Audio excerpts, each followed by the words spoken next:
science of that when we come back from the short break. Thank you very much.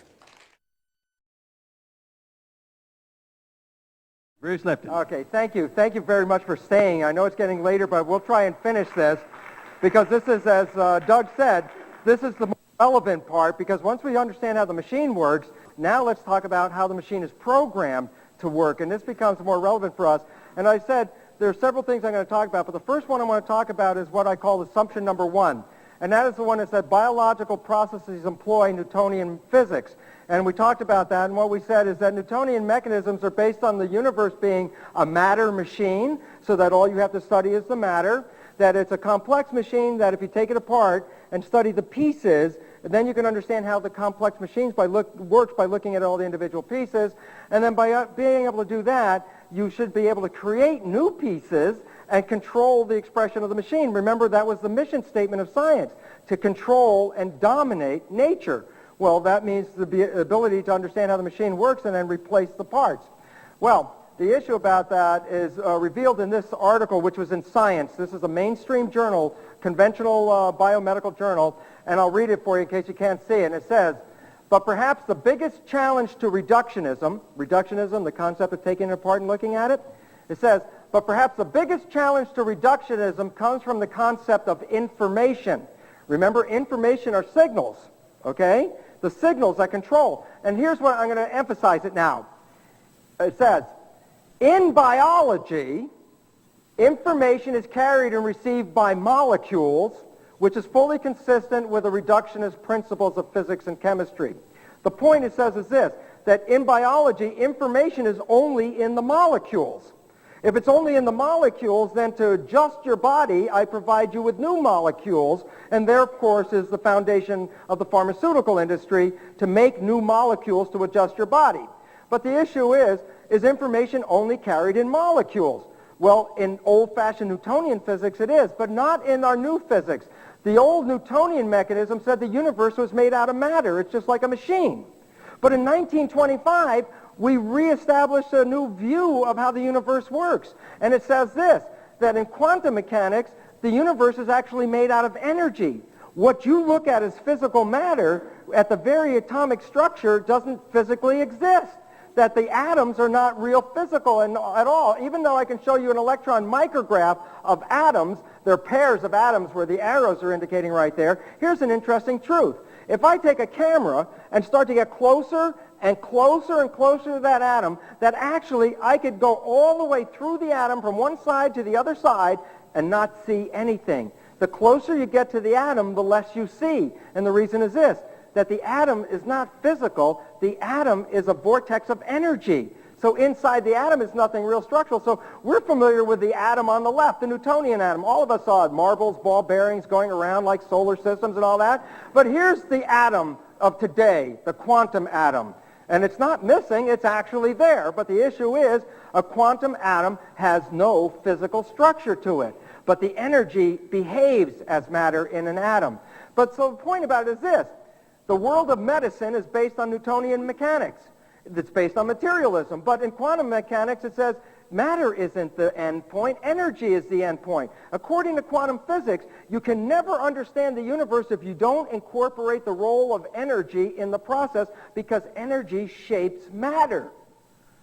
Number two, the concept of reductionism. Sure, I can study atoms, how they connect to each other, and look at that as physical atoms, but the point is, atoms are not like marbles. Here's the edge of this marble, here's the edge of that marble. I can say this marble is separated from this marble, but the reality is this, they're energy. There are no edges to them. So this atom and this atom are always touching and entangled with each other. The atoms that are in your body are energy waves that are involved with the energy all around you as well. You cannot get out of the energy field. There is no way to study an individual without studying the energy. So the concept of reductionism gives way to this new understanding which biology is beginning to adjust to. It's called holism. It says everything is entangled. I can't just look at one little part and say that part is wrong, because that part is connected to all the other parts. So the bottom line is this, we're pulling back, rather than looking at reductionism, we're pulling back and looking at holism. How your health is not just a matter of the physical structure in here. How your health is related, it's related to the environment and how you fit into the environment. So a doctor or a health practitioner much concerned about how actions in your family dynamics, community dynamics, work dynamics, because all of those are contributing to the functional structure of your own body. So the fact is, looking at little things and blaming little points has been an error, because we now recognize that reductionism is not the way of seeing science, it's holism. And then, of course, the concept of determinism falls out completely, because you can't ever determine all the interacting events that lead to a process. And the result is, actually, there's a theory in quantum physics, not a theory, it's a principle called the principle of uncertainty by Heisenberg. And it says the more accurate you try to measure something, other parameters of that disappear, so that you can never actually determine anything. So we've tried to live best we can, but we can't ever really come to that belief of controlling in fullest how we live on this planet. I bring this paper up, Detecting Individual Atoms and Molecules with Lasers. Every atom or molecule emits and absorbs light of characteristic wavelengths. That's the first line under the title. What does it mean? Every atom and molecule emits energy. In other words, every atom is vibrating and giving off an energy frequency. But not only that, every atom is also receiving energy. So every atom or molecule in your body is not only giving off energy, but it's receiving energy, and the energy it receives will alter its expression. So what does that mean at the level of the atom? Well, let me step in front of this and show you this. If I stand here, and if you can see my hand, and let's say that the red side of this nucleus, this is a theoretical model of an atom. We're still using the physical structure right now. Let's say the red side of the nucleus is negative, and the green side is positive. If I put a voltmeter over at this side of the atom, what am I going to read, positive or negative? Okay, did I say the red side was positive? What did I say? Red is positive. So what am I going to read over here? Positive. And if I read it on the other side, what is it going to be? Negative. If I read it at the middle, between both of them, think about it for a second, what's the answer? Neutral, because it's between both.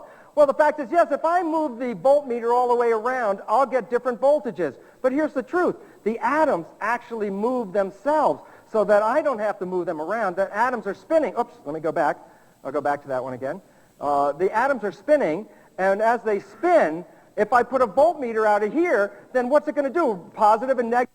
Color is positive and negative. So what am I reading? Positive, negative, positive, negative, positive, negative. If I attach a voltmeter, it looks like that.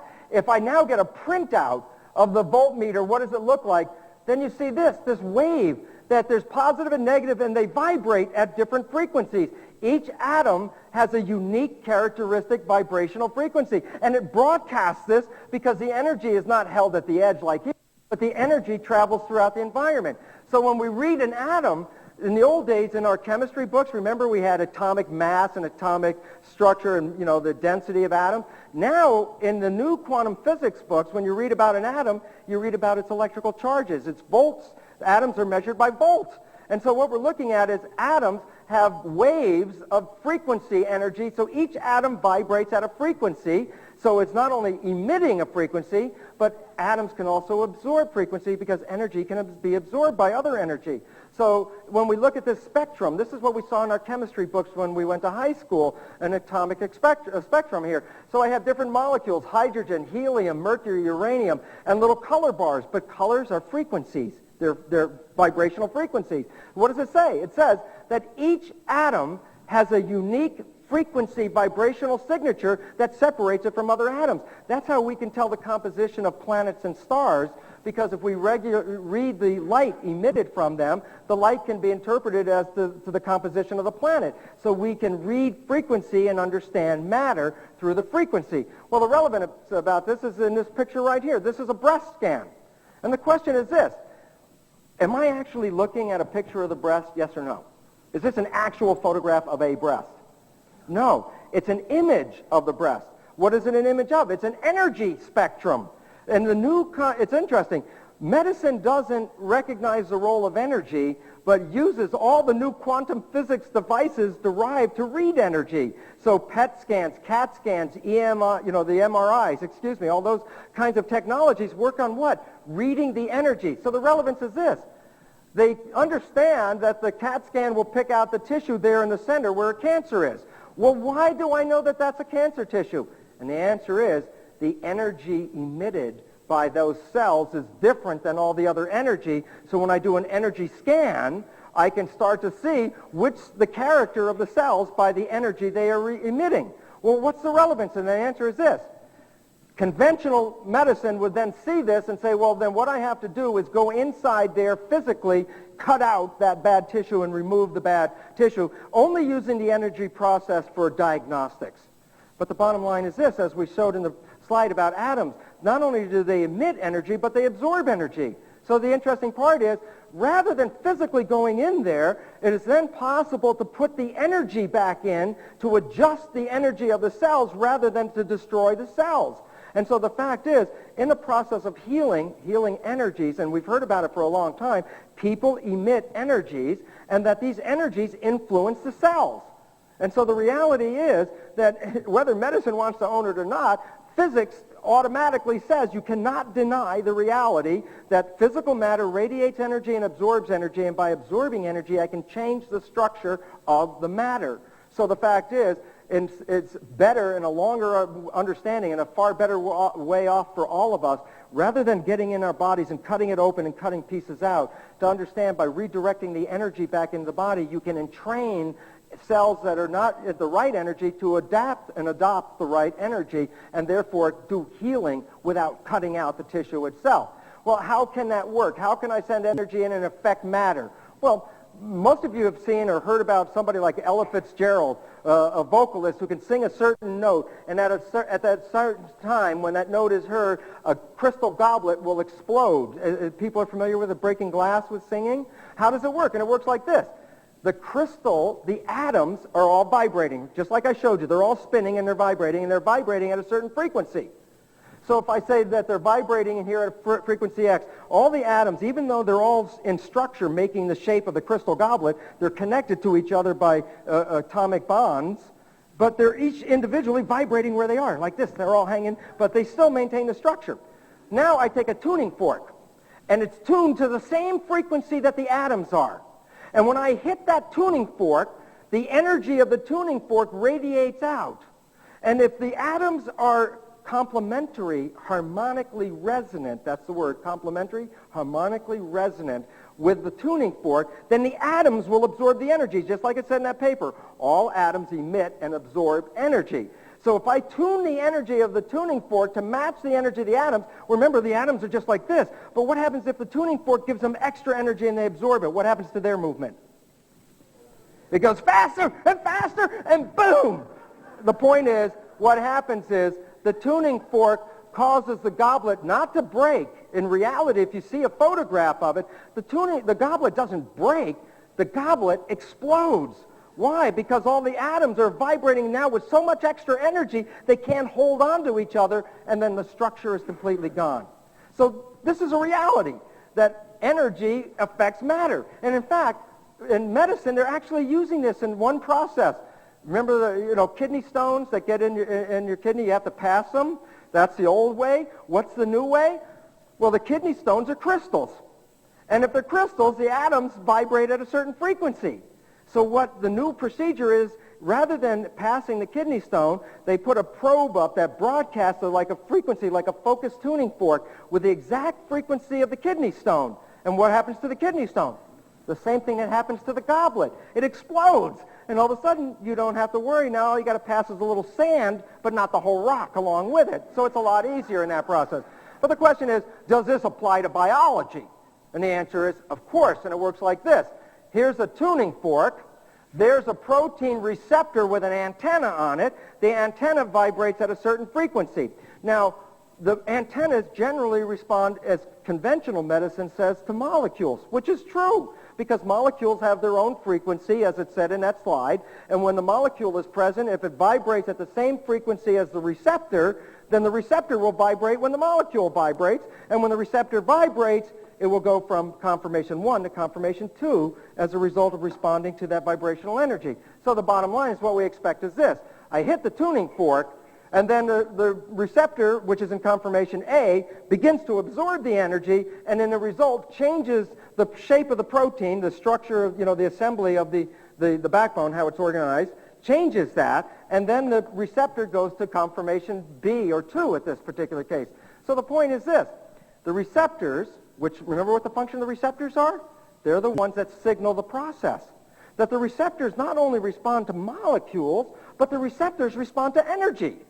Well, if they respond to energy, then why is my medical doctor not talking about energy? Because I, as a medical professor, never taught them that in the first place. Why? Because when I was teaching medical doctors, that was not part of our understanding.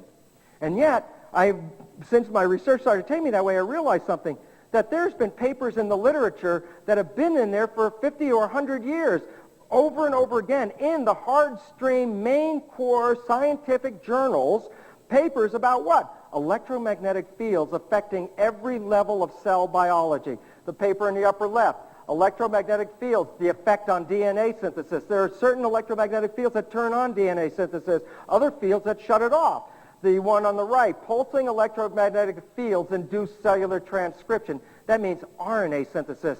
So there are electromagnetic frequencies that turn on RNA synthesis and turn off RNA synthesis. The bottom one, exposure of salivary gland cells to low-frequency electromagnetic fields alters polypeptide, protein synthesis. What's the point? These are mainstream medical journals. What do they say?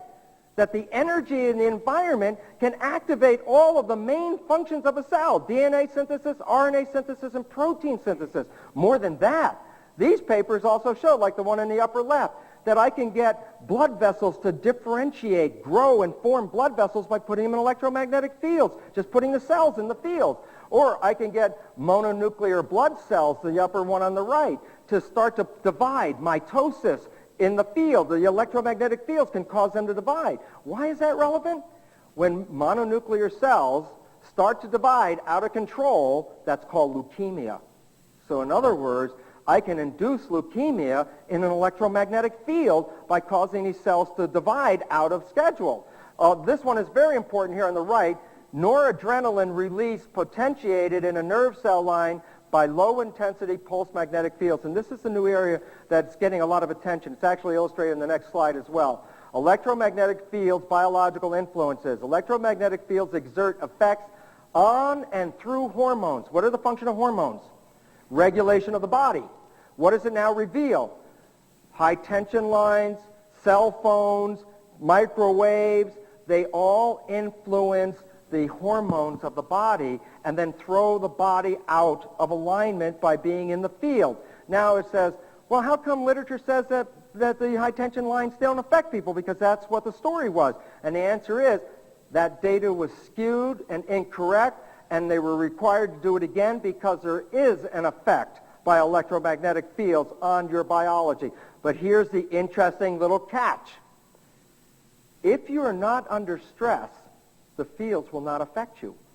If you're under stress, the fields get very, very specific and can alter your biology. So the interesting thing, when they were doing the assays, nobody detected the difference between stressed and non-stressed individuals. Now it reveals that stress is the primary mechanism that opens your body to the exposure and changing of its function by electromagnetic fields. And especially estrogen is one of the highest responding hormones in the body to electromagnetic fields. And that's relevant because estrogen is involved with cell proliferation and cancer.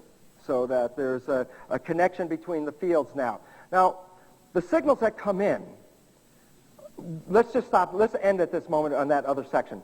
What does it say?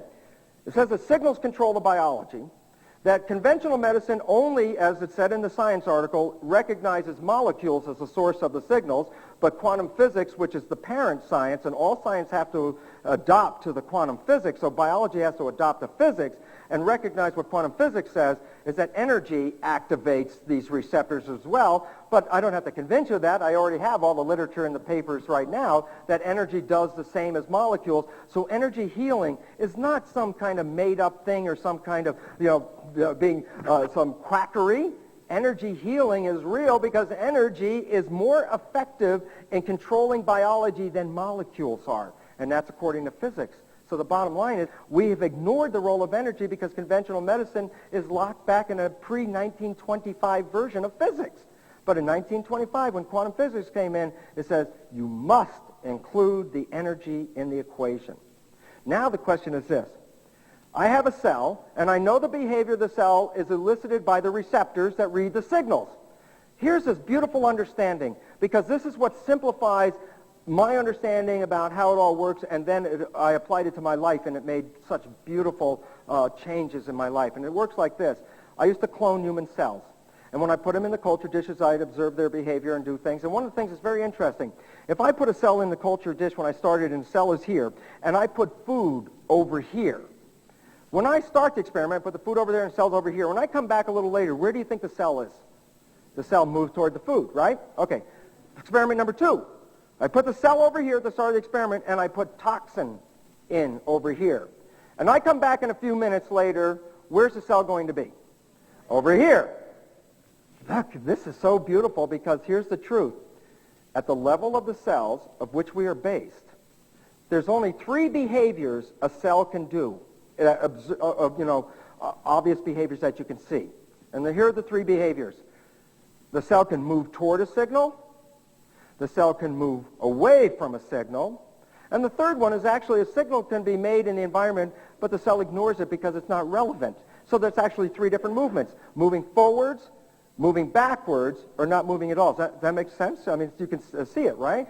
So here's the issue. Then the behavior of the cell is actually divided into 2 kinds of behavior.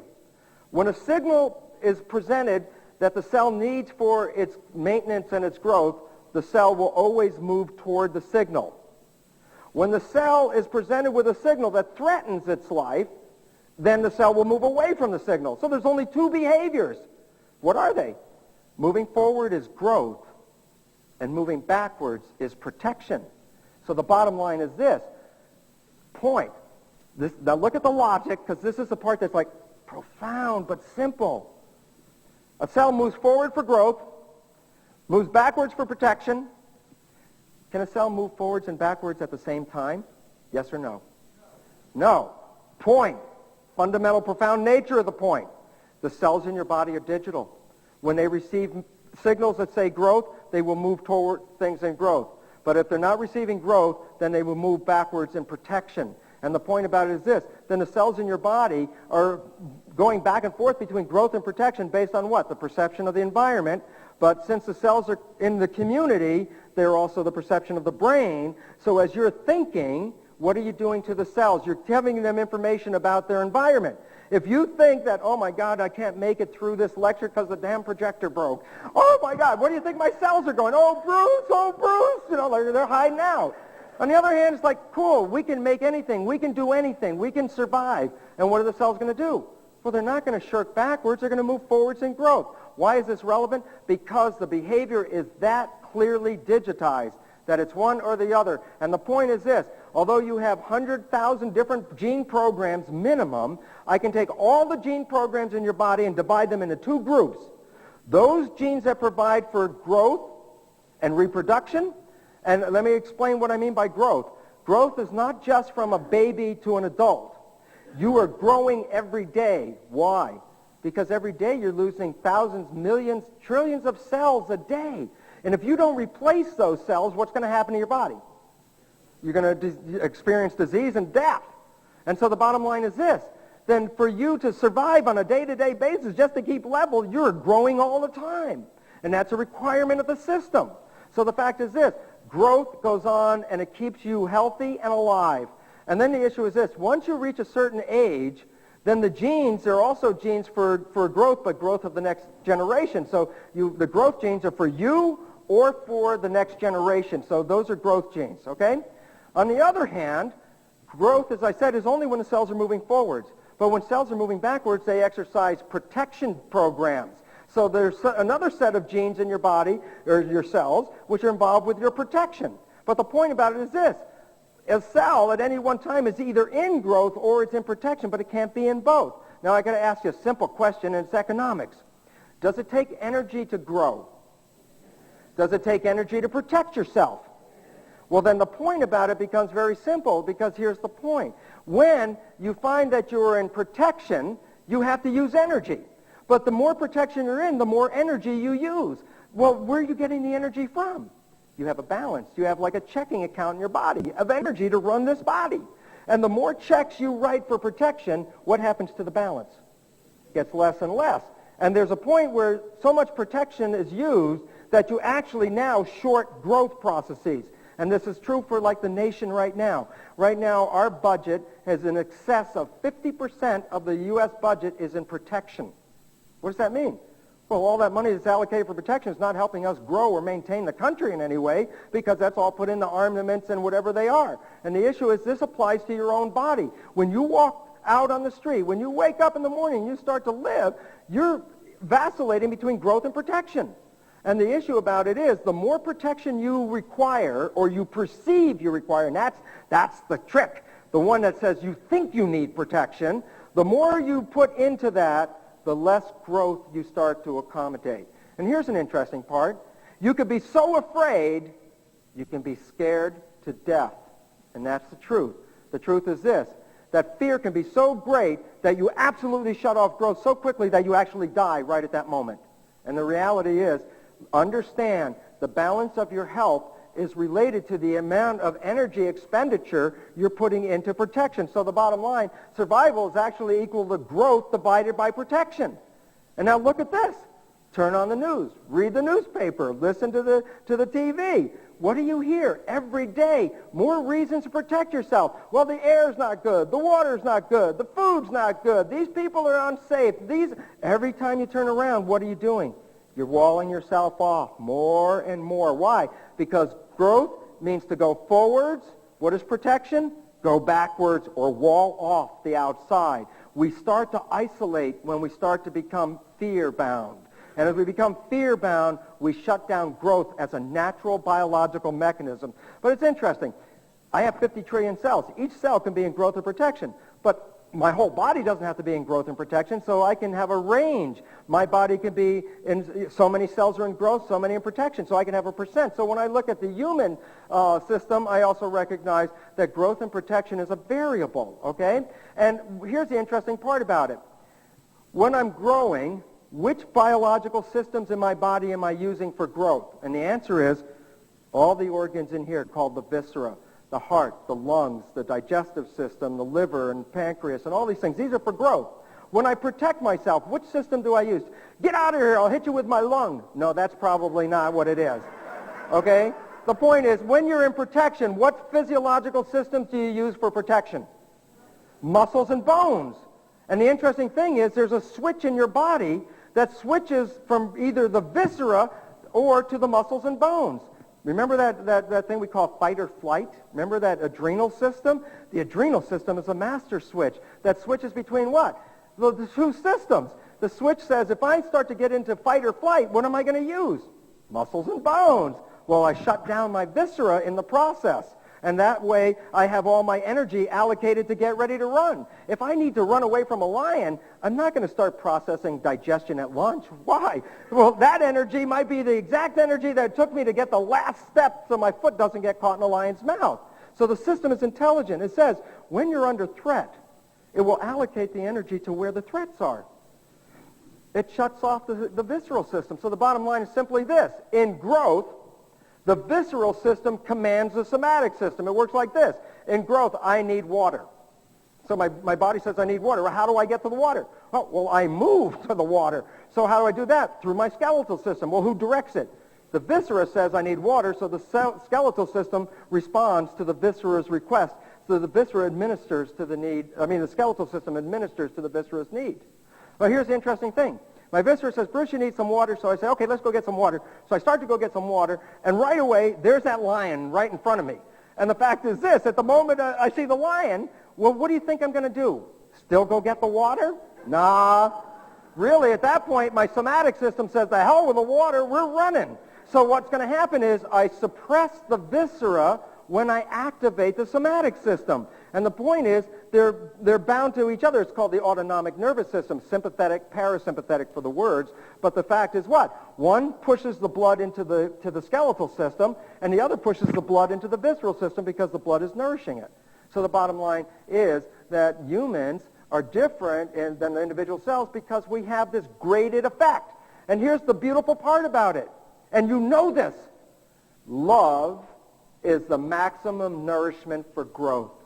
When you're in love, you will run to that place wherever it is. You have to go over the mountain or through the mountain, You will be attracted to it so much. Why?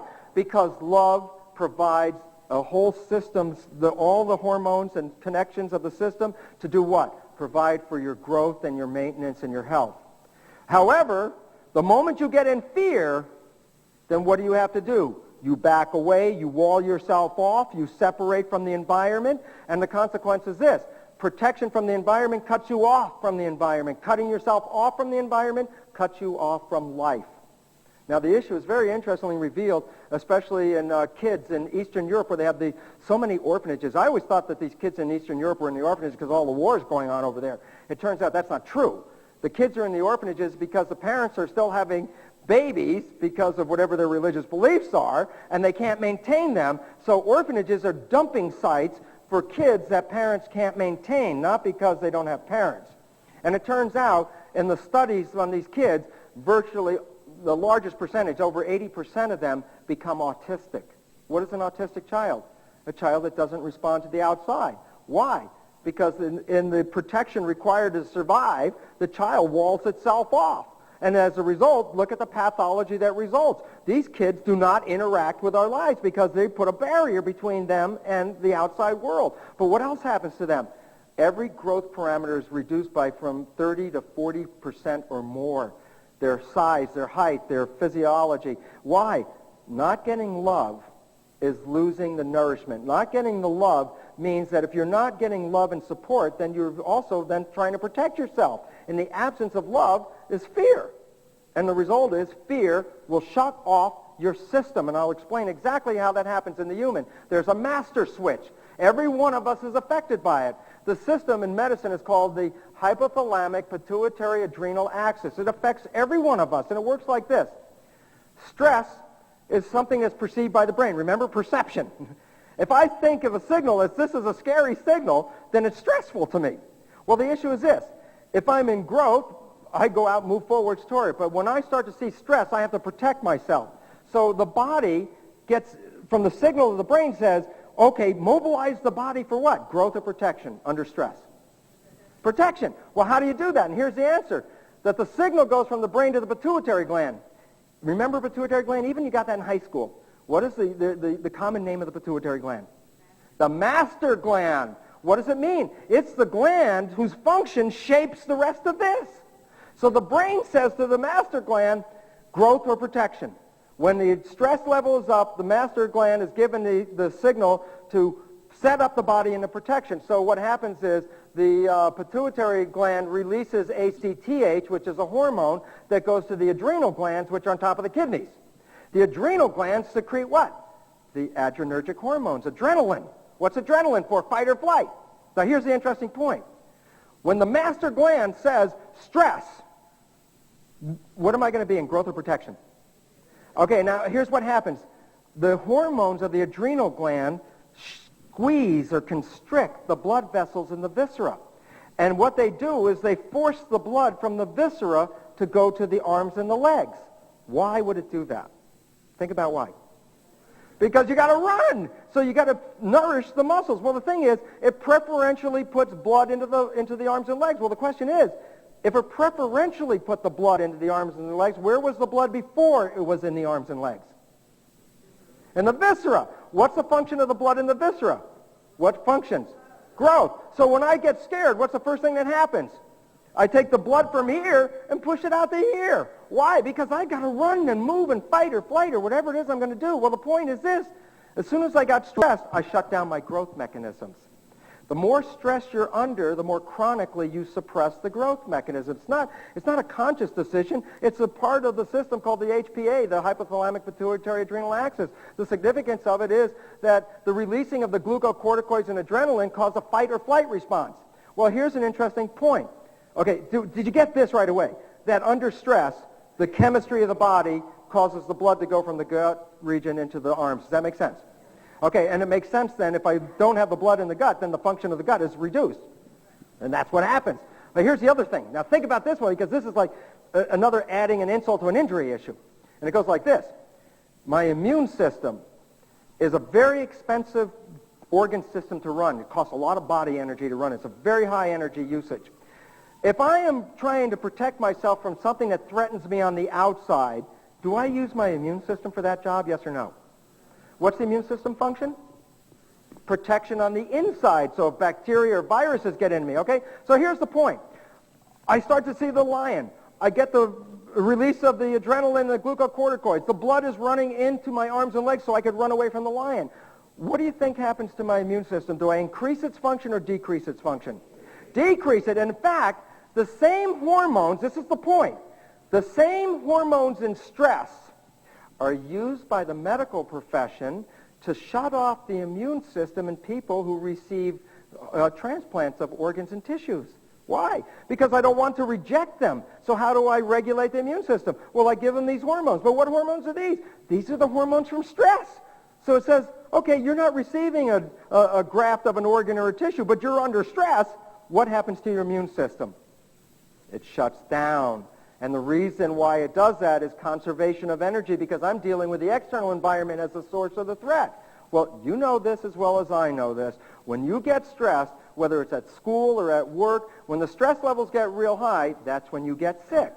Why? Because when the stress levels got real high, that's when you also shut off your immune system. Important point about it is this. Then people say, well, I caught a cold, or I caught something. Not new, it's been a long-standing understanding in medicine already, is this. Everyone in this audience is already infected with almost all the common pathogens in humans right now.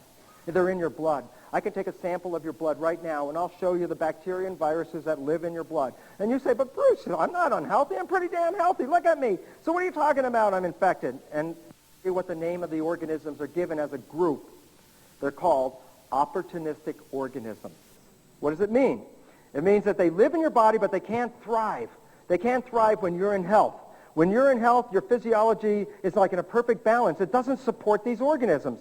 But the moment you get stressed, you start to shut down the immune system, and you change the physiology of your body, then these organisms take the advantage. That's why they're called opportunistic.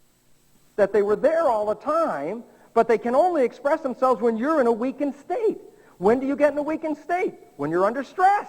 So all of a sudden you start to get sick. You didn't necessarily catch it. You already got it. So the issue is this. What do you need to do to stay healthy? Regulate the stress. And what I will really emphasize over and over again, that remember I said approximately 5% of the people are affected or impaired lifestyle because of genetics. So their genetic defects, birth defects, affect 5%. 95% of the people don't have defects in their genes and should live a normal life. When they start to get sick, then we can't go to the genes and start blaming the genes. We have to recognize that it was the environmental signals that we were adjusting ourselves to, because when we're under stress, we automatically shut off growth. Now, you thought that was bad enough. You know, we shut down the viscera so we can run and so we're not getting growth. And we shut down the immune system because at that point it's not helping us with an external threat. Let me add the last kicker to it. And here's the kicker that's real important. Think about it. In a fight or flight situation, do you think you would use neurological reasoning and conscious, like this, that? Or do you use reflex behavior? Which one? Reflex behavior. You know what? Reflex behavior is the hindbrain, and thinking and logic and reasoning are the forebrain. So here's what happens, and most of you have experienced it. It's called exam stress. And here's how it works. The moment the adrenaline levels and the glucocorticoid levels rise to get you into a fight or flight posture, remember I told you the blood vessels in the viscera are squeezed shut and forces the blood out to the periphery? The blood vessels in the forebrain get squeezed shut and only feed the blood to the hindbrain. When you're under stress, you lose intelligence. It's required because it's not a time to be thinking, it's a time to be responding. So the issue is, and if you've been in an exam stress, you know what that means. It's like you study like 3 days in a row. You got, I'm going to get an A. I sit down, open up the exam book, look at the first question. I don't know the first question. You know what happens? You could feel your body begin to change right there. Adrenaline's running all over. You start to sit in the seat. You're starting to shake. Your muscles are ready to run. Why? You protect your life now. And then you're trying to think of the answer. And guess what? You cannot think of the answer to that question. You probably cannot think of the answer to the next question or the next question until you do what? Until you calm back down again. The reason is this. It's a protection mechanism that thinking is not helpful under a stressful situation. It will interfere with the response. So the bottom line is this. 3 things happen under stress, each one of them debilitating you at 3 different levels. Level 1, your viscera shuts down, your growth and maintenance mechanisms are reduced. Number 2, your immune system is shut down or inhibited to conserve energy, which then allows opportunistic organisms free run of the playground. Number 3, in response to the stress, you start operating from reflex behavior, and your intelligence in the response is now lost from the response. And all of a sudden you see the debilitating effects of stress. Now, it's not bad for an acute thing. I'm running, I fall down, I hurt myself. I can go through an acute little stress response. When does it have damage? I'll give you the simple analogy to make sense of it. Imagine a community. Let's go back to the 1950s. Remember those years when we were afraid the Russians were going to drop bombs on us, okay? So what did we do? We built bomb shelters. So the kids don't know about that, but we had bomb shelters. Now, here's the issue. There's a community. Here we are in Memphis. Kids are going to school. Factories are working. People are doing jobs. The community is in a state of growth, right? Yes or no? Say yeah. Good following of that. Good. Okay, in a state of growth. Now, here's the issue. The air raid siren goes off. Where do the people go? To the bomb shelter. What happened to the job? It stops. The community function stops. The cells or the people are not involved with the community. They're out to save their own individual lives. And the point is this. I go down in the bomb shelter and I wait, and 5 minutes later the all clear goes. Then what do? We go out of the bomb shelter, we go back to work, and it was just like that's called an acute response. It's just a momentary event. So there was a short, it's like a coffee break. We took an extra long coffee break, right? Here's where the problem comes. This is where the issue is. We're working on a job. The air raid siren goes off. We run into the bomb shelter, and we wait, and we wait, and we wait. And there's no all clear. What happens then? It's automatic. What happens? Stress, and what happens to your survival? How long can you live in the bomb shelter, or how much food did you store in there? And the bottom is this. What happens when you run out of food? Then what happens? You die. Here's the issue. Your cells are in a community. They work together in a coherent group just like the community of people. The moment the air raid siren goes off in the body saying our survival is under threat, then the cells get into the bomb shelter. The problem is most of our stresses are chronic. They're there all the time. And as long as we maintain a chronic stress, then the more stress we maintain, the more cells in my body stay in the bomb shelter and don't come back out. And the relevance is the cells will die, the tissues will undergo a disorganization, and disease will ensue. And the consequence? The stress. It wasn't the genes, it wasn't the system, it was the belief that went into it. So the bottom line is stress is the ultimate problem that we face if you got here with good genes. And I said 95 out of 100 got here with good genes. And stress does this. It alters the system. The stress signals come in at the cell membrane and activate the protein pathways, which are respiration, digestion, excretion, etc. But here's the issue. If a cell encounters stress, what can it do? I already mentioned a couple of things. Well, I'll tell you what it can do. Number one, it could wall itself off, go into the bomb shelter. And the question is, yeah, I can survive, but not for a long time doing that. So that's a temporary effect. It's the only thing I can do temporarily. Another thing cells can do is that they can secrete things in their environment to try to make their environment happier. But that's a very expensive process because if I can't change the whole environment, I'm always just wasting energy throwing it out. It's like trying to heat Memphis in the wintertime by opening your window and leaving your heater on, figuring maybe all of Memphis is going to get warm. And the bottom line is, no, that doesn't work either. So the third thing that is possible, now this is real exciting stuff. The third thing that is possible is you can adapt. Well, what does that mean? Well, that means change your genes or change your biology to respond to the stress. Well, what is adaptation in biology today? There is no adaptation in biology. Why? Because we undergo a belief system called Darwinian evolution that says what? That the changes in the genes, the first premise is all gene changes are random. What does that mean? How can I adapt if my genes change randomly? I don't know. Maybe sometimes they'll adapt. Maybe they won't. And the problem is this. Conventional biology has held for years and years and years the belief that when genes change, they only change by accident and randomly so that you can't ever control the outcome of a mutation. And so the consequence of that is conventional belief then talks about, well, you know those 95 out of 100 people, that, let's say in cancer, in breast cancer, for example, again, 5% of women have a hereditary linkage, 95% of women don't. Yet 95% of these other women who express the cancer alter the genes. So then what do? We go up to the chart and we say, well, the only way you can alter the genes is randomly, so it must have been just a random event. Cancer is random. Well, that's the belief system until we get rid of the assumption that Darwinian evolution is not the way that evolution really occurred, that there is another way. Well, what is that other way? It was first presented in 1988 in this paper that was published in the journal Nature. The Nature is a mainstream journal, and the article is called The Origin of Mutants by John Cairns, a British geneticist.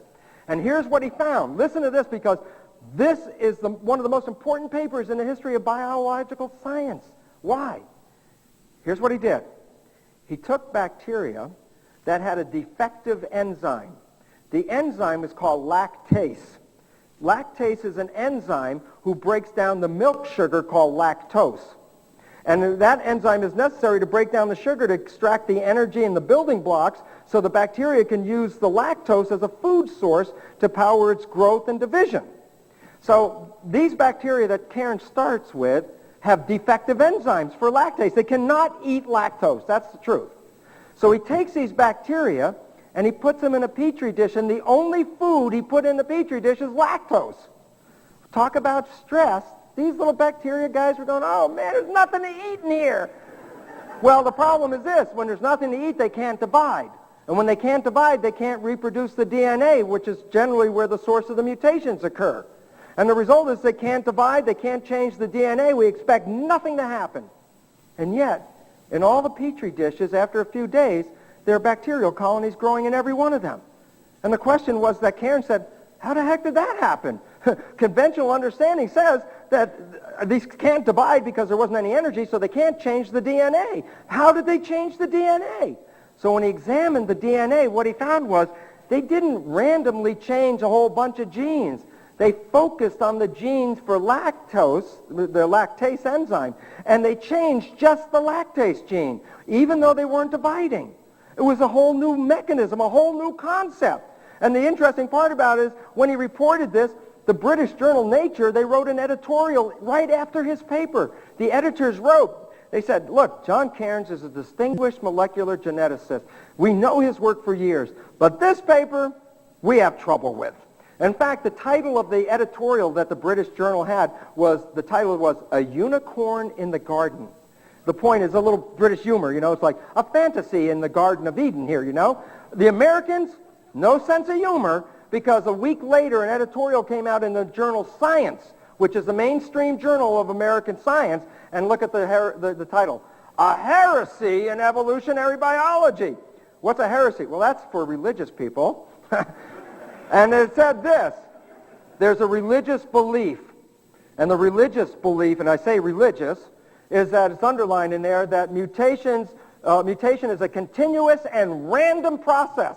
I'll read it for you because you may not be able to read it. The line underneath at the bottom, it says, Cairns demonstrated that bacteria can choose which mutations they should produce. Then the editors write, anything more heretical can hardly be imagined. Why are they so upset?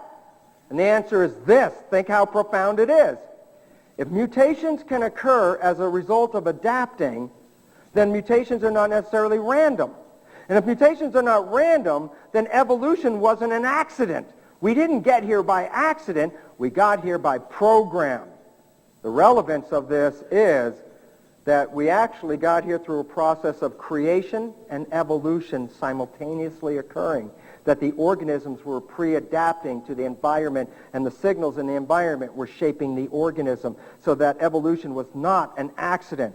Well, of course, conventional religious, you know, we went from religion, people wearing black coats, the new religion, they wear white lab coats, but it's just as much a religion as anything else.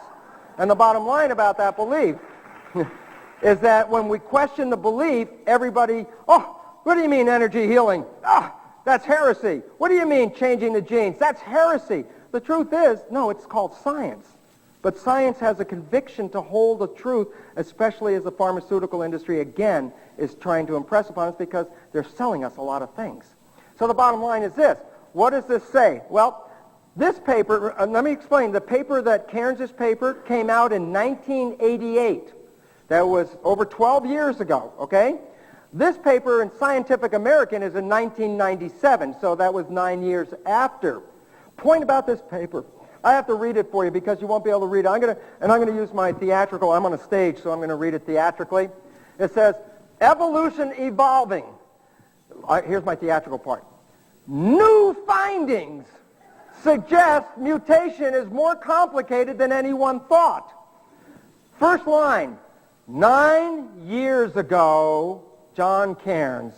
And the point was, new findings 9 years ago? Where have these guys been? And the answer is this. For 9 years, they consistently tried to undermine Cairns' findings. For 9 years, they did that. When this paper was published in Scientific American, they're not saying that Cairns was right. What they're saying is this. They can't seem to find another explanation, but they're still looking for it. Because the idea is, it appears to be right, but it can't be right. So, but now it's a few more years down the road, and now we have another understanding. So now I'm going to show you this, and this is out of Science, the journal Science. So it's not a chart that I'm making up. This is a chart out of the journal Science. This is the flow chart of information before Cairns. This is the Darwinian flow chart. How does it work? It says organisms at the top mature and they mate. They create variants. So let's say two dogs. Two dogs at the top mate. They make a litter of puppies. The puppies are all variants of the parents. Now what happens is, we also know there's a runt at one end of the litter and there's the bulldog one at the other end of the litter, so there's a range. When the puppies have to leave the litter and they have to go out and fend for their own lives, what's going to happen to the runt? Is it going to make it? No, it's not going to be able to survive. It won't be able to compete. So what happens is nature selects the strongest one to survive and gets rid of the weakest one. That's what selection is all about, natural selection.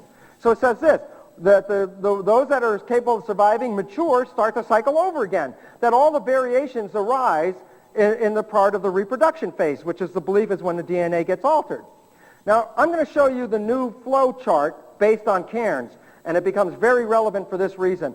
Let me first explain it before I show it to you. You see the box variants?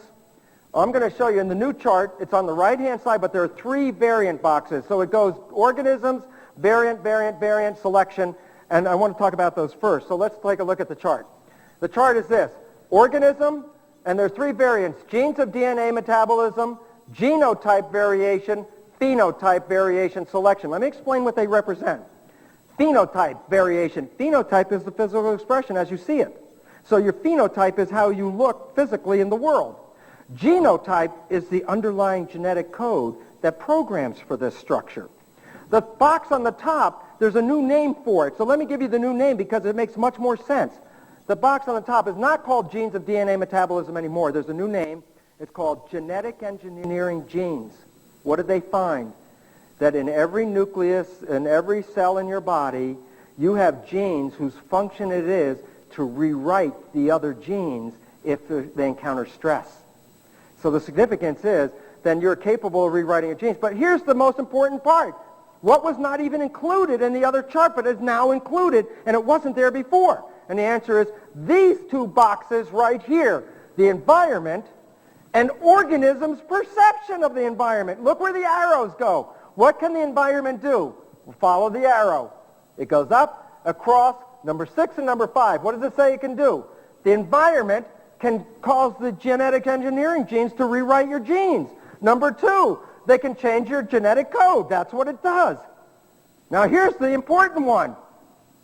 Organisms' perception of the environment. What can it do?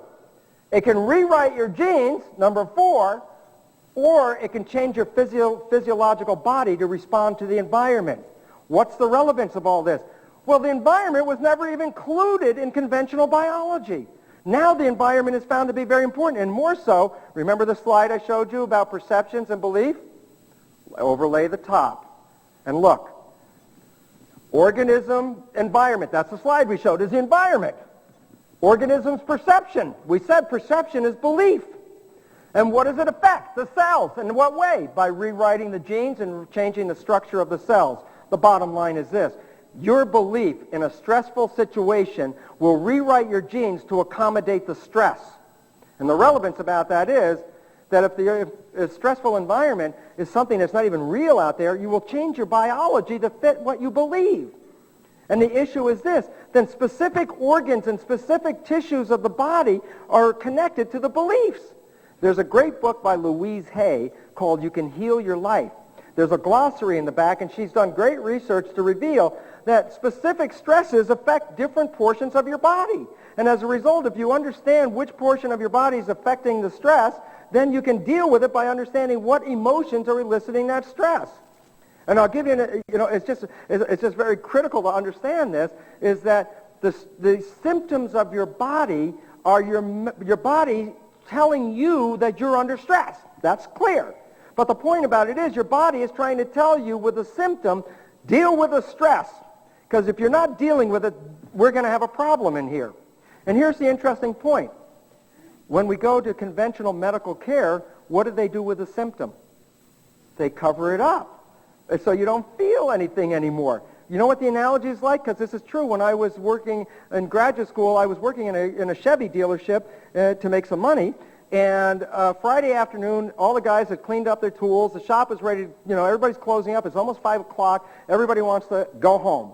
And this woman came in, and she'd been in a couple of times before. This is her third trip. For what's the issue? She came in because the little light on her dashboard says service engine now keeps going on. And she got very upset by this, and it's like, I brought in 3 times. She started to go through all this stuff. So one mechanic, brave guy, says, I can fix it. So he takes the car to the back to the bay. He gets inside the car. He goes under the dashboard. He pulls out the little light bulb. And then he has it smoked and hangs out. Why? Because obviously it takes a long time to do this work so you can charge him, And the bottom line is, after about 20, 30 minutes, he brings the car back out front and says, it's fixed. And the woman got in the car, and guess what? She was happier than anything could be. She drove away. The damn light didn't come on again. The problem is this. When we go to rid ourselves of symptoms, we are pulling the light out.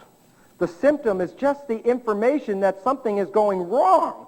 That if you cut off that information about the symptom, you're telling the body, I'm not listening to you. And what's the body going to do? It's going to find another way to bring you some more information, but the next time it's going to be worse news than it was the first time. And the issue is this. Symptoms are telling you that you're not running in a coordinated fashion with your body, and that becomes important. So we want to now go this, and this is a very important section for me to get into. This is a section on conscious parenting, and it's based on this. This is the conventional law. Remember I talked primacy of DNA a long time ago, first talk, right? I said that the flow of information goes from DNA to RNA to protein. And that means that all information is downloaded from the DNA. That's the conventional understanding. But we also now know that information goes backwards. The first guy to find this was Howard Temin in 1960. He suggested that RNA could send information back into DNA, the reverse flow. And everybody said, oh, you're crazy. Again, he was a heretic. Why? Conventional religion said information only flowed this way. Well, he came up with it, and he said there's this thing he found called reverse transcriptase, an enzyme that takes RNA and codes it back into DNA backwards. Today, we all know this word because this is the AIDS virus. It really does exist. Even though they call him an idiot and a lunatic and all that, he got the Nobel Prize for it. John Cairns is the guy now who shows that information can go from protein back into RNA, and we know RNA can go back into DNA, and since the protein is reading the environment, it says that the environment can change the DNA, and this is now becoming a known fact in science as well, so that the information is now going both ways. Why is this important? Because when we go to an OBGYN checkup, if you're pregnant, what is the doctor primarily interested in when he asks you? What questions are they looking for? Are you eating right? Do you have enough vitamins? Do you have enough minerals? It's like taking a dipstick and saying, okay, you can grow a baby. You got all the stuff in there. And the bottom line is this. The belief is this. What is the role of the mother in conventional belief? Understand this. If the child is developing from the sperm and egg with the genes, and the conventional belief is that all the programming is in the genes, then the mother doesn't provide anything but nutrition. That is why then in an OBGYN checkup, they're really just asking about your nutritional health. But the bottom line is this. We know this is not right anymore. We know that the environment can change the genes. So the bottom line is this. The mother is now found to be providing information that the mother is adjusting the genes of the child. But it's not the mother alone. The mother is in cohorts with the father. So as the mother's perception of life is altered, it's usually in tandem with the husband. So it's not just the mother, it's the parents are affecting the offspring in this way. That, remember, what selects the genes? Remember, we talked the genes can't select themselves. What selects the genes? First part of the lecture. Perception. The embryo is growing in uterus.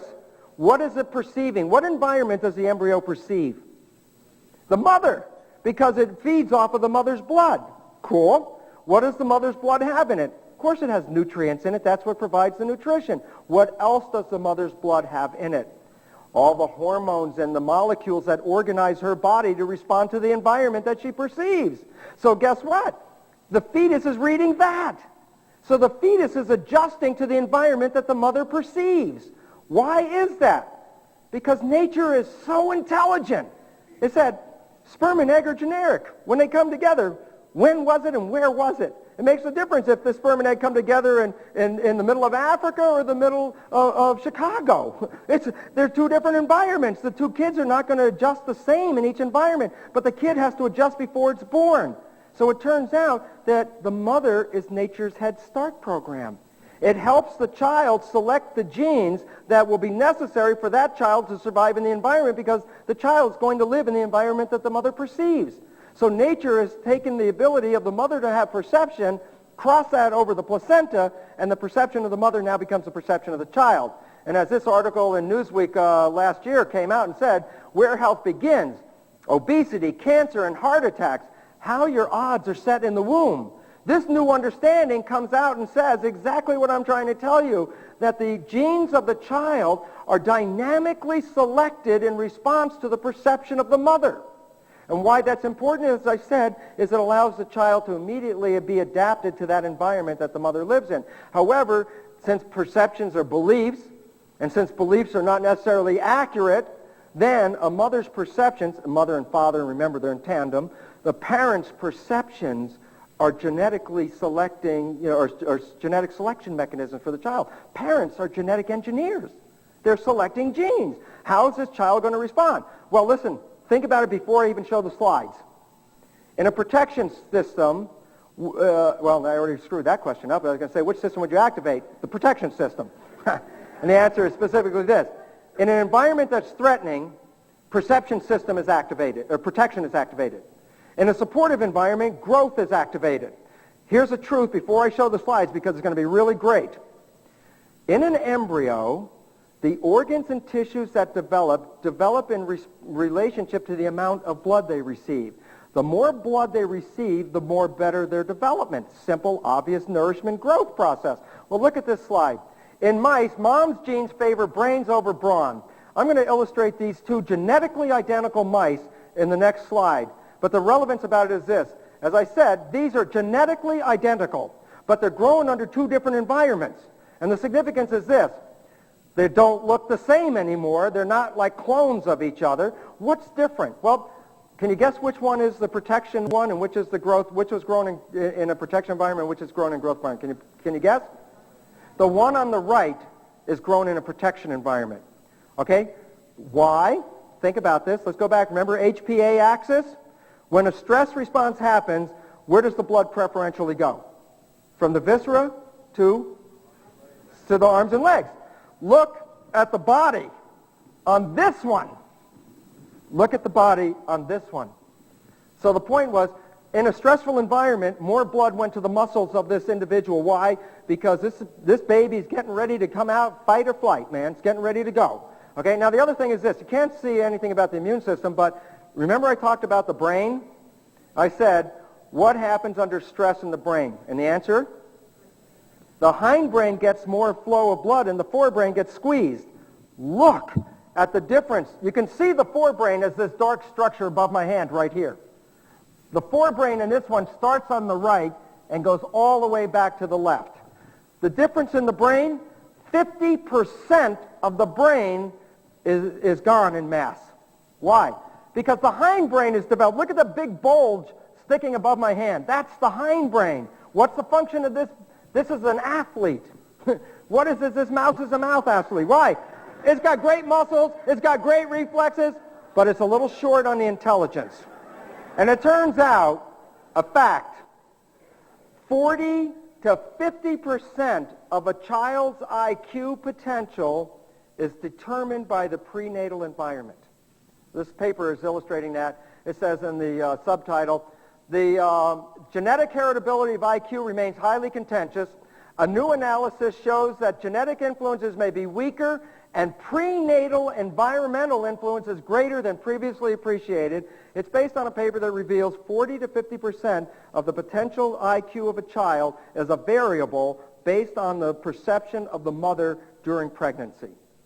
And that says, look at the way we raise kids today. Look at parents in inner city situations. Look at parents that are single parents that don't know whether they'll be able to provide for their child and for themselves. These parents live under high stress. When they live under high stress, the stress hormones cross the placenta and impact the child, selecting genes which alter the development and evolution of that child, as you saw in the Newsweek article, that it can select genes that lead to cancer, cardiovascular disease, obesity, are all been linked now to prenatal environmental influences. The role of the parent is highly important in the evolution of humans on this planet. It's called conscious parenting, because when we're unconscious, we create athletes or street fighters. Street fighters is what ultimately they become. They live not off of brains, they live off of brawn. And we live in a world that we are experiencing lesser intelligence in the population year after year after year, the down-dumbing of America. One of the main reasons, we haven't given attention to the reality that the child is being programmed genetically in utero in response to the mother's perception of the environment. This one is a very, very interesting and recent article in Science, non-genomic transmission. That means transmission without genes. Non-genomic transmission across generations of maternal behavior and stress responses in the rat. And here's what it says. When a mother raises a child, that infant, and from the neonate time, is learning how to raise its own child. That when that child grows up, it will raise the child the way it was raised. So the interesting part is when we raise a child, we're not just raising the next generation, because we're also then influencing the subsequent generation, because our child will raise their child the way we raised them. And the relevance about that, it is not genetic. And the interesting part is, then this means that we've also recognized as well as the mother, let me read the quote right off the bottom here. It says, they have shown that the environment can trigger differences in behavior and in stress-related gene expression that are passed on to the next generation. Meaning, how you live your life today will alter the genetics and behavior of your child tomorrow, because you can pass this on immediately in one generation. And the significance of that is then all of a sudden the power of not recognizing that we've been doing this has to come into our lives so that we can start raising a generation that we can live with rather than a generation that may kill us in the end because of the amount of aggression that we're building in and violence, which is a known part of this process right here, especially related to stress-related genes, because in response to stress, violence is one of the primary ways of responding. So, how does the brain work? That's this Jerry Van Amergen cartoon. So we're going to close out here in a couple of minutes, so hold on, we're just about finished. Let me explain something about the brain. It's a process of connections of experiences. Experiences come into our perception. Perception is experience. That's what it is. And as we get a perception, we set up our body to respond to that perception. So basically it says this, the brain is a device that converts whatever the experiences are into awareness. So light comes into my eyes, but electromagnetic vibrations go out my nerve. Sound comes into my ear, but electromagnetic vibrations come out my nerve to my brain. Touch is physical pressure, but electromagnetic vibrations come up my arm. The point is, the brain converts all of this environment into electromagnetic vibrations, which become our awareness. But the part about the brain is that it records these things, so that as an experience comes in, not only are we seeing the picture at this moment and our live awareness, but we are also recording the ability to remember that experience. Why? And the answer, this is this really critical but interesting part is why. And the answer is this: because if I take my awareness and play it back through my brain, I repeat the experience again. The bottom line is the brain is a recorder. It's like a slide. It's like a camera. It takes a slide. Here's a picture of what I learned, and then awareness is the light bulb that illuminates the slide. So when I take my awareness and play it back through the slide, I recreate the behavior. So as much as people don't want to hear it, and somebody says, well, you're just like your mom, or you're just like your dad, and you go back and go, no, it can't be. And the reality is, yeah, because your behavior is how you learn from them, and your behavior is a playback of your experiences. But then you say, wait, I have free will, I have a mind, I could think of different things. And the answer is this is where the critical part comes out, is this. It's based on this picture I'm going to show you, but it's based on this fact first. It is estimated that 4 billion nerve impulses are coming into your brain every second. While you're sitting right now, 4 billion nerve impulses are hitting in your brain every second. But you can only handle approximately 2,000 bits of that data in consciousness. What does that mean? Well, it says that most of the information that's coming in is you're not being consciously aware of it. I'll give you an example. Okay, you've been looking at the slides up here. All of a sudden, focus on the shirt on your back. Just focus on it a second. Can you feel it? Go ahead, move it a little bit. Can you feel that sitting back there? And the point was, were you not feeling your shirt before I asked you to feel it? The answer is, no, you were feeling it all the time. Nerves don't shut off. They're always coming in. But the fact was what? Well, you weren't paying attention to it because it wasn't necessary for you and your consciousness to bring up the fact, hey, you're wearing a shirt, you're wearing a shirt, you're wearing a shirt, you're wearing a shirt. It's like, I know I'm wearing the shirt. You don't have to tell me. So the brain is smart. Things that it knows, it does not bring up to your conscious attention. Why? Because your conscious attention only can handle such a small percent. Let me show you what percent. Imagine there are 4 billion little tiny pixel dots that make up this landscape, and that this represents all the information coming into your brain right now. How much of this information in the slide actually enters into your consciousness?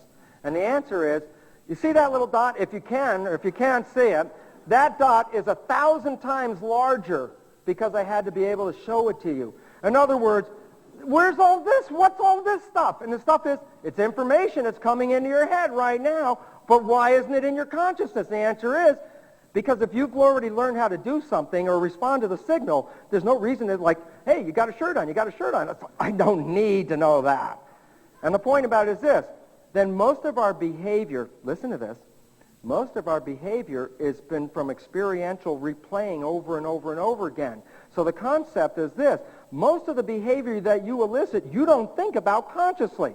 I'll give you an example. For those that drive a car, it's a great example. Have you ever gotten in a car and gotten in a discussion with somebody while you were driving, and you talked and you talked and you talked, and you realized about a half hour later that you've been driving for half an hour, you haven't paid attention to anything on the road, but you also realized you got here too, so you didn't hit anything either. And the point about it was what? Because driving is a learned experience that you can put it into your programming and do it automatically. Walking is a learned experience. I broke my knee a few years ago, and when I had it reconstructed, I realized I had to relearn how to walk because it took a whole process of how to move the leg and step and all that, because when they rebuilt it, it broke up all the old pathways. And the point was, my God, when I walk down the street now, I don't think about moving this, yet it involves a lot of coordination, a lot of learning went into this. And the bottom point is this.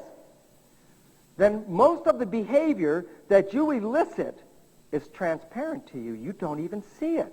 Why? Because it's so automatic that on the job and whatever you're doing, it just comes out. Somebody pushes a button, you make a response. You're not thinking. You're thinking about, well, I want to go on vacation. I can't wait to go home. I'm looking forward to this, and yet you're doing your job. How can you do that and still have those other thoughts go on in that little tiny dot of consciousness? And the answer is this. Because almost all of our actions are out of our purview. We don't see them. They're repeated automatically. And why does this get to be a problem? It's the difference between walking your talk and not walking your talk. Why? In your head, you are a good person. You say to yourself, I try, I'm being good, I want to lose weight, I want all these things. Why can't I control it? And the answer is, because all that consciousness represents is that little tiny dot. Most of the control, 99.999999%, is already pre-programmed from your learned experiences. You can't lose weight just because that little conscious dot says so. You have to recognize you have weight because of whatever learning experiences you had about your life. They were programmed in there. You can get rid of the program. You could get amnesia. So I'll give you an example. Remember the movie Regarding Henry with Harrison Ford? Here's a lawyer who gets shot and wakes up in the hospital. He's got amnesia. Who am I? What am I? Well, we know what's going on here. So they take him home, and his wife tries to say, this is how we live and all this. And he goes to the job, and all his work people are showing him. And he's a lawyer, you know, and he starts to look at, review from a distance, his life, because he wanted to fill the picture back in. And as he started to put the picture back in, all of a sudden he made up his mind. He said, you know, that really stinks. This is a stinking life. And he decided, the hell with the picture. I'm going to make a brand new life. So he got out there and ended up converting his beliefs into all new beliefs and immediately changed his life. And the problem is this. Unless you have amnesia, all your beliefs are still locked in there. And the problem about that is, no matter if your consciousness says this is what you want to do, if you don't get to the core belief, you'll find that your thoughts and your actions are not on the same level with each other. And that you'll observe people who say, I don't know why people don't like me. I'm such a nice person. Get out of here and don't bother me. I'm talking over here. Can't you see it? I'm really a nice person. Get out. And the point, why? Is because they don't even see themselves saying this. Why? It's all pre-programmed. But the consciousness is concerned about the fact that they're not liked. The issue is we have to connect our understanding to our beliefs. It's our beliefs that select our genes, the beliefs that we were programmed with. So the bottom line is the cell is like a camera. And so how does a camera work? Well, there's an image outside that is projected through the lens, and the lens takes that image and focuses it on the film. What kind of image is made on the film? A complement. The film is always a complement to whatever it sees. It's a positive outside, it's a negative on the inside. So the material inside the camera is physically a complement of what it sees outside the camera. Well, the relevance of that is the cell is exactly the same mechanism. The cell perceives the environment. The lens is the membrane, which picks up the signals and then sends the signals into the nucleus. Then the nucleus will adjust the genes, as we saw in Cairns' work, to adjust the genes to complement the environment. So if that arrow outside the cell is an antigen, a virus or a bacterium, then the cell will make on the inside antibodies, which are lock and key complements of that. Well, that's beautiful. That says then that the structure of the cell is locked to what the cell perceives. The bottom line is this.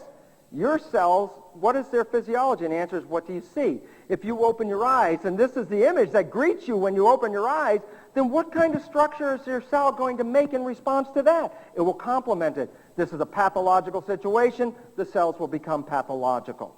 On the other hand, you could change your belief or open your eyes and see something much more beautiful, like Maxfield Parrish's ecstasy. And then what the cells are going to do now? Are they going to be in growth or protection when they see this picture? Growth. Well, growth is going to allow the maintenance and survival and health of the individual. Okay? But now here's we also learn this, that filters can get between the camera and the reality.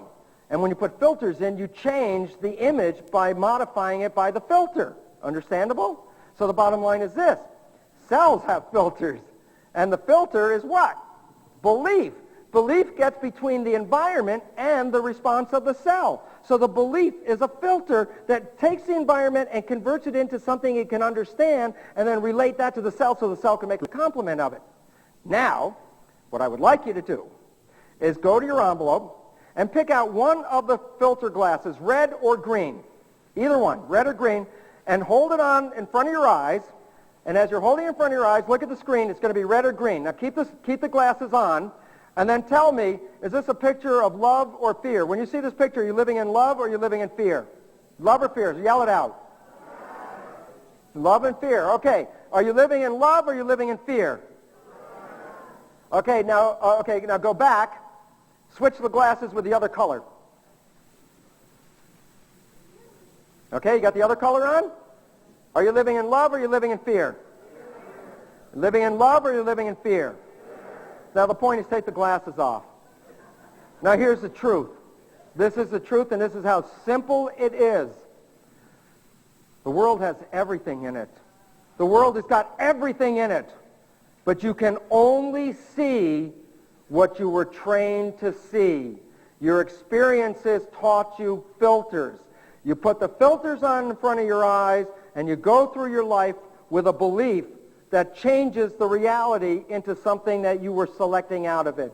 If you live in fear and you walk down the street, Do you think you'd be interested in the beautiful flowers out here or about that shady-looking character over there in the corner? And the fact is, what are you going to be? You're going to be looking for things that scare you. Well, if you keep looking for things that scare you, what do you think you're going to find?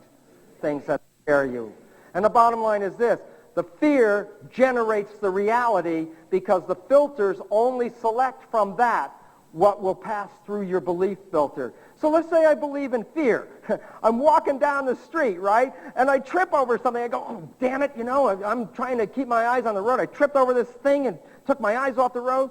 I live in fear. But the guy walking behind me has the red glasses on. He lives in love, right? He's walking and goes, oh, a block of gold. I live in fear. I cannot see the gold. I'm not looking for gold. I'm looking for fear. And the point about it is, taking the glasses on and off is a belief transition. That you can do this. You can change your life, but you've got to change the glasses you wear. We have been instilled from our inception with a Darwinian belief that life is a struggle, that survival is based on your ability to fight your way into this life. Well, if that's our belief, then everybody's out here fighting. And the reality is, who are we fighting? We're fighting the belief. We're not fighting anything real. And every day you hear on the news, be afraid, be afraid, be afraid. The glasses get thicker and thicker and thicker, and in the process your health is going out the window. Whether you live in love or you live in fear is totally a belief. And I can tell you this because I used to live in fear, and that thing has gone totally out the window now. The reality is, as soon as I changed my filters, my life immediately changed. Things started coming to me where before they weren't. And why is that? Well, this is the last 4 slides. We're getting out of here. I'll get you out of here. Last 4 slides. And this is a device called a magnetoencephalograph. You've heard of electroencephalographs where you put wires on and you read brain action? Well, a magnetoencephalograph reads the action of the brain but not touching the head. There's a probe above that man's head on the right-hand side, and that probe is called a SQUID, a super quantum induction device. What does it do? It reads magnetic fields. And what does it reveal? That as you're doing neurological processing, your thoughts are not contained in your head. That your brain waves actually emanate and transmit from your head. Just like atoms and molecules, you're always emitting and absorbing energy. And your thoughts are energy that you send out. It's not mystical or anything like that. It's pretty physical. It's based on a simple rule of physics. It says this: when a current is running through a wire, that if you take your right hand, it's called the rule of the right-hand thumb, and it goes like this. If I have the wire and the current is running this way, and I take my right hand with my thumb pointing in the direction of the flow and wrap it around the wire, my fingers describe the orientation of a magnetic field around that wire. Nerves are wires. When nerve action goes through the nerves, a magnetic field shown in that orange-yellow circle leaves the head and comes back in again. So basically, your thoughts are broadcast. And now here's the other interesting thing. Now we hook it to this next one, and then all of a sudden you'll see the pertinence of this whole thing. It's like this. The Einstein-Podolsky-Rosen paradox in the brain, the transferred potential. Let me explain the EPR in just a moment.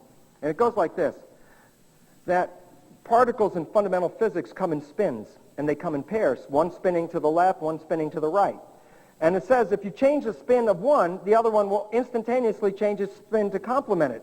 So the fact is, if I'm spinning left and I'm spinning right, if I take the right one and start spinning it left, then the left one will start spinning right, because they're complementary. Well, the point about it is this. If I move the particles apart and do it here and change them, they'll still change. And if I move them further apart, they still change. It turns out that you can actually take 2 particles and move them to each side of the universe, change one particle, and the other one will instantly change. It's called action at a distance, entanglement. And the issue about this paper is, it says it's not just a quantum effect. They take 2 people. They get them to interact with each other. 2 people have never met each other. They get them a chance to hang out, sit down, talk, interact, so they can sort of like bond a little bit. Then they take one of these guys and put him 50 feet away over there in a cage, a wire cage to protect from electromagnetic fields. And they take the other guy and put him in here in a cage, it's 50 feet between the 2 guys. And they take this guy and flash a light in his eye, which causes what is called an evoked potential. The brain starts to fire with the light flashing. And it turns out, when they get this guy with their shining the light in his eye to get an evoked potential, simultaneously the other one down there gets the same evoked potential. The point is that the brains are interconnected, that the more bonding that goes on between people, the more interconnected they are. And people who are out here who know have been coupled long enough know frequently that one could have a thought and the other person could respond to it even before you even talked about it. And the reason is this. We are connected by the energy between us. Relevance? The power of prayer. Prayer can be sent to other people and influence their biology. That we can influence health by our belief systems affecting the others around us as well. But that's always wonderful. We always talk about the beautiful nature of the power of prayer. What about the power of hate? The power of hate works the same way. If I hate somebody, I'm connected to them. I can't hate somebody I'm not connected to because I don't know them. So I can hate somebody I'm connected to. But the problem is this. Like the power of prayer, unfortunately, instead of sending good news, I start sending bad news. Well, the response is going to also work itself back. Voodoo is sending bad news, the opposite of prayer, sending ill health down this line. What's the relevance? All of us are interconnected. All of our thoughts are not just in our head. Our thoughts are in the field, and they specifically bind to people that we're associated with. So how many of you have frequently said, you know, I was just talking about Bob. I haven't seen Bob in 25 years. Ooh, the phone's ringing. Hey, Bob, I was just talking about you. All of us have had experiences like that, and the significance is this. We're all interconnected. Your thoughts are always being connected. And in fact, it's been recently found that, you remember those antennas on the surface of the cell? They receive identity. And it's been interesting because people that have received like heart and lungs from people who have died receive some of the characteristics along with the heart and lungs. They used to say, well, it's in the cell memory, and the idea is, look, I'm a cellular biologist, I want to tell you, they don't have neurons and brains like that. There's no way a cell can have memory. How is the memory brought about? Because the identity of the person was coming through the antennas, that we are not even in our bodies, that we have antennas on the surface that distinguish each one of us. They're called self-receptors. Self-receptors, receivers of self. What does this mean? I try to take my cells and put it in your body, and your immune system says, hey, these are not my cells, get rid of it. So they're reading identity. And I said, well, where's the identity come from? It comes from these antennas. So the point is this, if I take your cells and cut off the identity antennas, the self-receptors, your cells are generic. They have no identity. I can take your cells and put it into another human. They won't be rejected. I could put it into a mouse. It won't be rejected. I could even take your cells and put them into a chicken, and they'll work without being rejected because they don't have the identity. So where's the identity? It comes in through the antennas. What does that mean? You're not inside the body in the first place. You're in the environment. And when you transplant the organs of a dead person into a live person, these people still have the antennas linked to that identity. So that person is now downplaying through these lungs and hearts or whatever else they are. And now an interesting new one I just read this week. It is really exciting. When a mother is pregnant and the fetus is implanting itself, fetal cells migrate through the mother's system. We used to think that these cells would disappear at birth. They would be lost from the system. Now we recognize they're not. That the mother and her child are connected because they both, the mother has the cells of the child in it that tune in to the child's identity. So the mother can tell when something goes wrong with her child, even if they're not connected, because they're on the same wavelength. The relevance of all this is, what it hit me, the first thing it hit me, I was non-spiritual. I was an allopathic research medical scientist. I wasn't looking for spirituality. All I was looking at how does the cell control itself. I saw the membrane, understood that, and then I saw the recognition of the self-receptors. And I said to myself, oh my God, I'm not inside of here. I'm playing in the environment. Why? If I cut off the receptors, I don't have identity anymore. And the bottom line is this. If you're receiving an identity from the environment, and what happens if it's like a television set with an antenna on it, but the antenna is tuned to an identity? Here's the issue. You're watching a television show. The television picture tube breaks. What do we say about the TV? It's what? It's dead. Did the broadcast stop? Yes or no? No. How do you know? You can get another TV, put the antenna on it, turn it on, and tune it to that station, and boom, you're back on the air. Point is this. I could take your self-receptors off of your cell and put it onto another cell. I could take my cell, cut off my self-receptors, take your self-receptors, stick it on my cell, and put that cell into your body. It's yourself. It's not me anymore. It's you.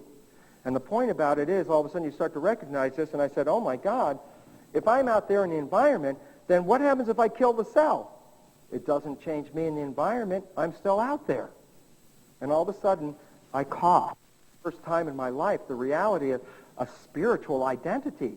And why this is relevant is because this spirit persists whether the body is here or not. And that's what we're recognizing from people who are receiving these large organ transplants, that they're picking up the identity because the cells are still receiving from the self-receptors. So there's more to us than this physical body. That biology is on the verge of not only showing us that evolution and creation were simultaneous, but identity exists outside of the body. And that's what allows us to communicate through the atmosphere. And the relevance ultimately of that communication simply comes down to this conclusion. Beliefs are created in the brain. The beliefs adjust the body to match the belief. The brain waves are transmitted into the environment, so that beliefs are transmitted into the environment and impact those people that we are closest to. The closer you are to somebody, the more impact your belief will have on them. So the relevance is then healing through prayer is understandable. Hurting through bad intentions is also understandable. So the reality is it's a belief system. It's not a gene system, it's a belief system. What's the relevance of that? You can change beliefs virtually instantaneously. Which is larger, the north or the south? South. You see? How long does it take to change a belief? Not a long time. Relevance? Your belief is running your life. If you change your beliefs, you can alter your life. If it's not running the way you want it, change your beliefs, and you'll start to see you will bring things into your life. And with that understanding, I'd like to close with this understanding for you. You are more powerful than anyone has ever given you credit for. We have lost our power by assigning it to the genes. But I want you to understand, as you've seen tonight, the genes cannot activate themselves. They're responding to the environment, which includes not just the other signals, but the identity of who you are. You carry this into your body when you come here. And the idea about it is this is your life. And the bottom line is this. You can change your life as fast as you can change your beliefs. And your beliefs can be changed almost instantly. And the reality is you are not a victim unless you're just a victim of your belief. And you can change belief. And therefore, when you get up from this room and you walk away, recognize as you're walking, you know those thoughts that keep going through your head and all that? Analyze them. Think about them. Why? Because those are shaping your future. Why? Those are the thoughts that are leaving your head and are like tuning forks. They resonate with things out in your environment. Tuning fork. Your brain is a tuning fork. What does that mean? Well, what happens to the tuning fork when it causes the goblet to start moving, right? So your brain creating events in your life. And all of a sudden you have to recognize, well, what are those beliefs as you're walking down the street? As psychologists and psychiatrists inform us, approximately 70% of our beliefs are negative and redundant. If we have negative and redundant beliefs and we're having a tuning fork, that is not bringing us good news. It's only going to cause anything to shake that's negative out there in the field. Things that would not, everything is sort of like sitting still, but when the tuning fork starts to vibrate, it will cause whatever resonates with it to vibrate as well.